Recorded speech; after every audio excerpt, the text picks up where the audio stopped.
Friends, welcome to IQ classes. मेरा नाम है वैभव। आज इस वीडियो में हम CBSE स्पेसिमेन पेपर 2024 सॉल्व करने वाले हैं। तो चलिए बिना टाइम वेस्ट किए वीडियो को शुरू करते हैं। तो जैसा कि आपको पता है, सेक्शन ए में क्वेश्चन 1 से लेके 20 तक हमारे पास MCQ बेस्ड क्वेश्चन है, जहाँ पे क्वेश्चन 19 और 20 हमारा असर्शन रीजन बेस्ड होता है। तो चलिए पहले 1 से लेके 18 तक देख लेते हैं क्या है। तो क्वेश्चन 1 हमारा है A is equal to Aij is a square matrix of order 2 such that Aij is equal to 1 when I is not equal to j and 0 when I is equal to j। तो अगर 2 cross 2 हमारी matrix है तो elements कुछ इस तरह होंगे A11, A12, A21 और A22। ऑलराइट, तो जब I बराबर j है तो वैल्यू 0 होगी, यानी ये डायगोनल एलिमेंट्स हमारे 0 हैं। और I not equal to j जब देख रहे हैं हम, तब 1 होगी वैल्यू। तो A मैट्रिक्स हमारी यहाँ पे 1 के तैयार हो गई है। अब A स्क्वायर हमें निकालना है, तो दोनों को मल्टीप्लाई कर देंगे, यानी A को एक बार और लिखेंगे बगल में और फिर दोनों को मल्टीप्लाई कर देंगे। तो A स्क्वायर आ रहा है 1001, यानी ऑप्शन डी हमारा यहाँ पे सही है। तो क्वेश्चन 2 हमारा है if A and B are invertible square matrices of same order then which of the following is not correct. तो इनमें से क्या नहीं सही होगा। आपको पता है A B का होल इनवर्स क्या होता है, B inverse dot A inverse. लेकिन अगर A plus B whole inverse given है तो ये ऐसा कुछ भी नहीं होता है, हमारे पास ऐसा कोई भी फॉर्मूला नहीं है। तो ऑप्शन डी या ऑप्शन 4 जो है वो यहाँ पे गलत है। गलत तो है पर उसको हमें टिक करना है, तो यही हमारा सही ऑप्शन होगा। ठीक है। Question 3 if the area of triangle with vertices -3 0 and 0 के is 9 square units. Already area given है, डायरेक्टली हम फॉर्मूला अप्लाई करेंगे। Half A1 B1 1 A2 B2 1 and A3 B3 1। इसका मतलब क्या है, हमें डिटर्मिनेंट को सॉल्व करना है। 3 क्रॉस 3 का डिटर्मिनेंट है और यहाँ से हमारी वैल्यू आ जाएगी k की, क्योंकि 9 बराबर है, एरिया गिवन है 9 के बराबर, तो k की वैल्यू यहाँ से +-3 आ रही है। ऑप्शन सेकेंड या ऑप्शन बी सही है। क्वेश्चन 4 है if fx is equal to kx upon mod of k when x is less than 0 and greater than equal to 0 जब k है, x है तो हमारी वैल्यू 3 है। तो इस केस में बताना है कि k की वैल्यू क्या होगी कि हमारा फंक्शन x इक्वल टू 0 पे कॉन्टिन्यूअस हो। कॉन्टिन्यूअस का मतलब LHL RHL, और value of function at x is equal to 0 पे हमारी तीनों में सेम वैल्यूज मिलनी चाहिए। तो इस केस में हम पहले तो LHL निकालेंगे, RHL और वैल्यू ऑफ फंक्शन अलग अलग निकालेंगे और सबको इक्वेट कर देंगे आपस में। तो हमारा k की वैल्यू यहाँ से -3 के बराबर आ रही है। क्वेश्चन 5 में आपको 2 लाइंस गिवन है वेक्टर फॉर्मेट में, और आपको बताना है क्या ये कोइंसिडेंट है या स्क्यू है या फिर इंटरसेक्टिंग या पैरेलल। तो हम दोनों के डायरेक्शन रेशियोज पे अगर नजर डालें तो 2/6 और 3/9 और -6/-18, इन सब का आंसर 1/3 आ रहा है। क्वेश्चन 6 में आपको एक डिफरेंशियल इक्वेशन गिवन है और आपको उसकी डिग्री बतानी है। डिग्री का मतलब हाईएस्ट ऑर्डर डेरिवेटिव की पावर। इस केस में हाईएस्ट ऑर्डर डेरिवेटिव d2y/dx2 नजर आ रहा है और उसकी पावर आप देख रहे हैं तो 2 है, इसका मतलब डिग्री भी 2 ही हो जाएगी, यानी ऑप्शन सी यहाँ पे सही है। अगर मान लीजिए यहाँ पे d2y/dx2 केवल ऐसे ही लिखा होता तो तब उसकी पावर क्या होती, 1, या डिग्री क्या होती तब 1 हो जाती, क्योंकि कुछ भी नहीं दिया यानी हम उसकी पावर को 1 मान सकते हैं। तो क्वेश्चन 7 में the corner points of the bounded feasible region determined by the system of linear constraints are this this and this. यानी कॉर्नर पॉइंट आपको गिवन है, let z is equal to px plus qy, और यहाँ पे आपको क्या करना है, z को मिनिमाइज करना है। The condition on p and q so that minimum of z occurs at 3,0 and 1,1। तो आप सबसे पहले तो कॉर्नर पॉइंट्स लिख लीजिए और उस पॉइंट को आप अपनी इक्वेशन में पुट कर दीजिए। तो आपके पास 3q p प्लस q और 3p आ रहा है।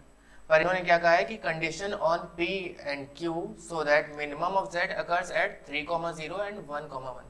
तो हम 3,0 और 1,1 वाली इक्वेशन को उठाएंगे और यहाँ से इसको सॉल्व कर लेंगे। तो हमारे पास p और q का रिलेशन आ जाएगा। देखिए p प्लस q और 3p दोनों बराबर क्यों होंगे, क्योंकि हमारा जो फंक्शन है उसमें पुट करने पे ये वैल्यू आ रही है, यानी दोनों का फंक्शन तो सेम है, इसलिए दोनों को हम इक्वेट कर सकते हैं। तो इस केस में p की वैल्यू आ रही है q/2, या फिर p क्या है, हाफ ऑफ q। तो यानी यहाँ पे ऑप्शन बी सही हो जाएगा। क्वेश्चन 8 देखते हैं। ABCD एक रोम्बस है जिसके डायगोनल इंटरसेक्ट कर रहे हैं पॉइंट E पे, और आपको एक एक्सप्रेशन गिवन है वेक्टर फॉर्मेट में। Vector E A plus vector E B plus vector E C plus vector E D किसके बराबर होगा ये बताना है। तो आप सबसे पहले तो देखिए वेक्टर ई ए जो है वो अपोजिट ऑफ वेक्टर ई सी है, यानी एक दूसरे पे जब ये ऐड होंगे तो एक दूसरे को ये कैंसिल आउट करेंगे। सिमिलरली जो ई डी है वो ई बी का नेगेटिव है, ऐसे भी लिख सकते हैं वेक्टर ई बी क्या है, negative of vector E D. तो जब सबको हम ऐड करेंगे इस केस में तो हमारे पास ए की जगह क्या हो गया, negative of E C vector, और इसी तरह ई बी का भी आपको बताया negative of E D vector, और उसके बाद सारे ऐड होने पे ये अल्टीमेटली 0 के बराबर आ जाएगा, यानी ऑप्शन ए हमारा इस केस में सही है। तो क्वेश्चन 9 इंटीग्रेशन से पूछा गया है और आपको यहाँ पे -π से लेके π तक लिमिट दे रखी है और एक एक्सप्रेशन गिवन है, इसकी हमें वैल्यू बतानी है। तो यहाँ पे कॉन्सेप्ट देखिए क्या लगेगा, f(x) हमारा अगर हम इसको मान लें तो f ऑफ -x निकालेंगे। f ऑफ -x इस केस में माइनस ऑफ fx के बराबर आ रहा है, जिस वजह से वैल्यू 0 हो जाएगी। ऑलराइट, यानी ऑप्शन बी सही हो गया यहाँ पे। क्वेश्चन 10 में आपको एक मैट्रिक्स गिवन है a is equal to something और आपको इसका डिटर्मिनेंट बताना है। तो उसके लिए क्या करेंगे, सबसे पहले तो इस मैट्रिक्स पे अगर नजर डालें आप तो ये स्क्यू सिमेट्रिक लग रही है, और स्क्यू सिमेट्रिक पता करने का तरीका क्या है, a का ट्रांसपोज क्या होगा, माइनस ऑफ a के बराबर। तो इस केस में क्योंकि ऐसा हो रहा है इसलिए ये स्क्यू सिमेट्रिक मैट्रिक्स है, और आपको पता है ऑलरेडी कि स्क्यू सिमेट्रिक मैट्रिक्स का डिटर्मिनेंट हमेशा 0 होता है अगर वो 3x3 ऑर्डर की है। इस केस में वो 3x3 ऑर्डर की है, तो इसलिए डिटर्मिनेंट की वैल्यू 0 हो जाएगी क्योंकि ये स्क्यू सिमेट्रिक है।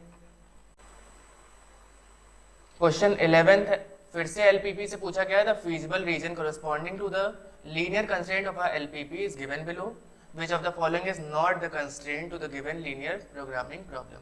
तो आपको यहाँ पे करेक्ट बताना है कंस्ट्रेंट कौन सा होगा। पहले इसको थोड़ा सा फिगर को जूम इन कर लेते हैं। तो ये हमारा ग्राफ है और यहाँ पे आपको 3 लाइंस गिवन है, x + 2y = 10, और दूसरी है x - y = 1, और तीसरी लाइन है x + y = 2। तो आप क्या कर सकते हैं, जो फीजिबल रीजन है वो इस वाली लाइन का देखें तो नीचे के साइड है, तो नीचे के साइड आप कोई भी एक पॉइंट ले लीजिए। सपोज हम ले लेते हैं 9,0, तो x + 2y is less than equal to 10, क्योंकि ये क्वेश्चन में आपको ऑलरेडी गिवन है लेस देन इक्वल टू 10। क्या ये सेटिस्फाई कर रहा है इसको, अगर हमने 9,0 लिया है तो 9 + 0 यानी 9 लेस देन इक्वल टू 10, तो ये बिल्कुल सही है, इसको सेटिस्फाई कर रहा है। दूसरा देखते हैं x + y is greater than equal to 2, तो x + y greater than equal to 2, इस पे रीजन जो है वो ऊपर के साइड है, तो हम यहाँ का कोई पॉइंट ले लेते हैं। सपोज 3,0 ले लिया, तो 3 + 0 जो कि 3 के बराबर आ रहा है, ग्रेटर देन 2 है, इसलिए ये भी सेटिस्फाई कर रहा है। अब दूसरी लाइन देखते हैं x - y = 1, तो यहाँ पे x - y is greater than equal to 1 है और एक लेस देन इक्वल टू 1। तो ये वाला रीजन हम कैसे पता करेंगे, यहाँ का भी कोई एक पॉइंट ले लेते हैं। सपोज हम यहाँ पे ओरिजिन वाला पॉइंट ले लें, क्योंकि जस्ट इस लाइन के पहले आ रहा है मतलब ओरिजिन वाला पॉइंट, तो 0,0 क्या ये इसको सेटिस्फाई कर रहा है। x - y यानी 0 - 0 0 आ जाएगा। क्या वो लेस देन इक्वल टू 1 है या greater than equal to 1, less than equal to 1, यानी ग्रेटर देन इक्वल टू 1 वाले को वो सेटिस्फाई नहीं कर रहा है, इसलिए हमारा ऑप्शन सी सही हो जाएगा, क्योंकि इन्होंने पूछा है इनमें से क्या कंस्ट्रेंट नहीं है हमारा, तो ऑप्शन सी वाला हमारा कंस्ट्रेंट नहीं है, इसीलिए ये सही आंसर है। तो क्वेश्चन 12 में आपके पास है वेक्टर्स दिए हैं, vector a and vector b, then the vector form of the component of a along b। Component of a along b का फॉर्मूला होता है straight forward, a along b is equal to vector a dot vector b upon magnitude of vector b का whole square into vector b। तो आपको simply यहाँ पे values put कर देनी है और आपका आंसर आ जाएगा। तो इसमें ऑप्शन बी बिल्कुल सही है यहाँ पे। क्वेश्चन 13 में एक गिवन मैट्रिक्स है, square matrix of order 3 and determinant of A है -2 के बराबर। हमें बताना है एडजॉइंट ऑफ 2a का डिटर्मिनेंट। पहले तो एडजॉइंट ऑफ 2a बताना है, उसका डिटर्मिनेंट बताना है। तो हमारे 3x3 मैट्रिक्स है, इसलिए आपको पता है फॉर्मूला क्या होता है, डिटर्मिनेंट ऑफ एडजॉइंट ए के लिए क्या होता है, a की पावर n-1 यानी कि ऑर्डर -1। तो इस केस में क्या हो जाएगा, a की जगह 2a है तो हम 2a लिखेंगे, यानी डिटर्मिनेंट ऑफ 2a की पावर n-1 यानी 3 - 1 2 हो गया। अब देखिए यहाँ पे कांस्टेंट टर्म हमारा 2 है, 2 नंबर के फॉर्मेट में, तो इसके लिए हम यहाँ पे ऑर्डर के हिसाब से ही पावर रखेंगे, यहाँ पे n-1 नहीं करते हैं।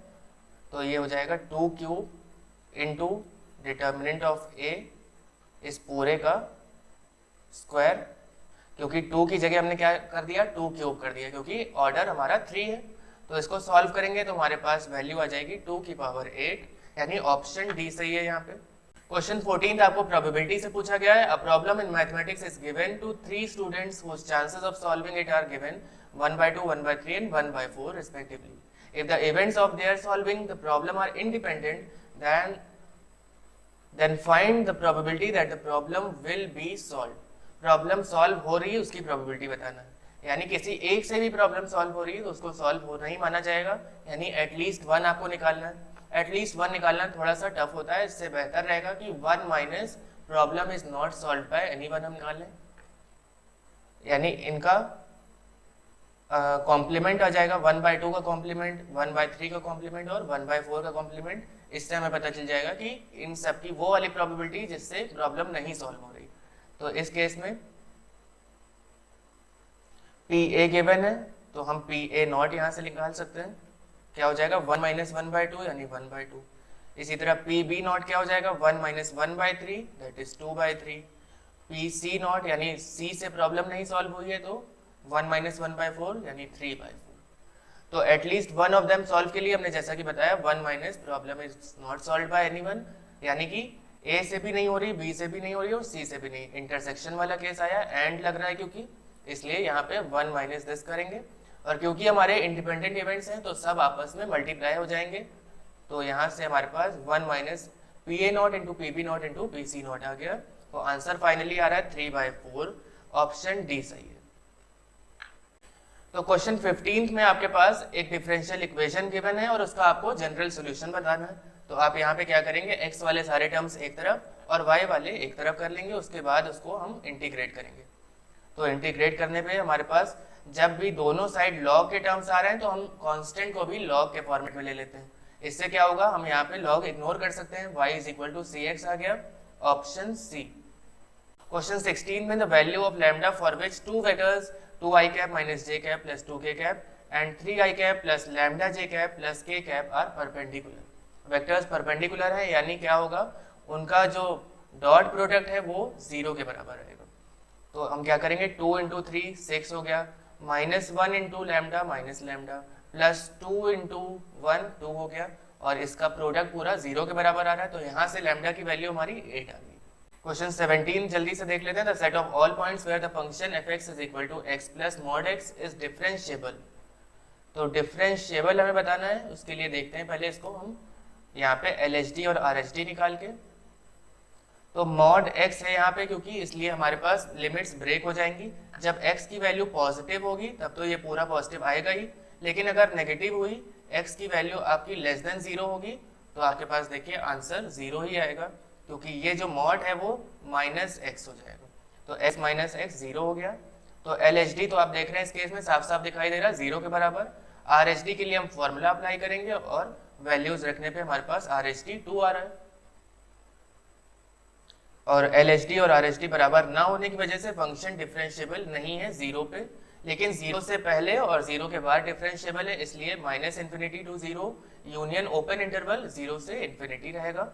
तो चलिए अब असर्शन रीजन बेस्ड का क्वेश्चन 19 देखते हैं। Let fx be a polynomial function of degree 6 such that d by dx of fx is equal to x minus 1 whole cube into x minus 3 whole square। तो d by dx of fx का मतलब f dash x given है ये, ठीक है। Assertion है fx has minimum value at x is equal to 1, और उसका रीजन दिया है कि d by dx of fx is less than 0 for all x belongs to a minus h to a, and d by dx of fx is greater than 0 for all x belongs to a से लेके a plus h तक, where h is an infinitesimally small positive quantity, then fx has a minimum at x is equal to a provided fx is a continuous function at x is equal to a। Reason काफी बड़ा है, इसको decode करते हैं पहले। तो मान लीजिए हमारा ये एक कोई कर्व है, सपोज इस पॉइंट पे हमारी फंक्शन की वैल्यू f डैश x की वैल्यू मिनिमम आ रही है, ये हमारा क्रिटिकल पॉइंट हुआ, और इस पॉइंट पे हमारी वैल्यू मिनिमम आ रही है, इसका मतलब इससे जस्ट पहले आप स्लोप देखेंगे तो क्या होगा, डिक्रीजिंग, और जस्ट इस पॉइंट के बाद हमारा स्लोप क्या होगा, इंक्रीजिंग। यानी जब भी स्लोप डिक्रीजिंग टू इंक्रीजिंग जा रहा है तो हमें क्या मिल रहा है, मिनिमम वैल्यू मिल रही है। तो वही चीज यहाँ पे रीजन में इन्होंने देखी कि a माइनस एच से लेके a तक, जब x की वैल्यू a है, यानी कि x की वैल्यू जब 1 है, मान लेते हैं ये पॉइंट 1 है, ऐसा तो ये है नहीं 1, तो मान ले रहे हैं इसको 1 है, और इससे जस्ट पहले यानी कि थोड़ा सी वैल्यू अगर हम डिक्रीज करें वहां से लेके आप देखिए 1 तक, तो स्लोप डिक्रीजिंग है, और जस्ट 1 से थोड़ा बाद तक स्लोप इंक्रीजिंग आ रहा है। वही चीज ये रीजन में गिवन है, और जाहिर सी बात है अगर ऐसा है तो हमें मिनिमम वैल्यू मिलेगी, तो इसलिए हमारा ये असर्शन भी सही है और रीजन भी सही है। कॉन्टिन्यूअस तो ऑलरेडी ये होगा ही होगा ये फंक्शन, क्योंकि पॉलिनोमियल है। ऑलराइट, क्वेश्चन 20 में असर्शन है एक हमारा, the relation f 1 2 3 4 mapped with x y z and p defined by f is equal to 1x 2y 3z is a bijective function, और रीजन है the function f 1 2 3 x y z p such that f is equal to 1x 2y 3z is 1 1। तो सबसे पहले reason आप देखिए, 1x से related है, 2y से और 3z से, इसका मतलब ये 1 1 तो हो गई, यानी रीजन सही है। पर क्या ये ऑन टू भी है, देखिए 1 2 3 4 है हमारे पास यहाँ पे, लेट से ये a है और दूसरा वाला b मान ले रहे हैं, x y z p, 1 related है x से, 2 रिलेटेड है हमारा y से, 3 z से। तो आप देख रहे हैं यहाँ पे p की कोई भी इमेज नहीं है, प्री इमेज, तो इसलिए ये ऑन टू तो नहीं होगा, क्योंकि एक हमारा यहाँ पे कोडोमेन में छूट गया एलिमेंट, और ये लेकिन ये 1 1 तो होगा क्योंकि एक एलिमेंट एक से ही मैप्ड है, तो रीजन सही है पर असर्शन हमारा गलत है। तो ऑप्शन डी यहाँ पे सही रहेगा कि रीजन सही है और असर्शन फॉल्स। ऑलराइट।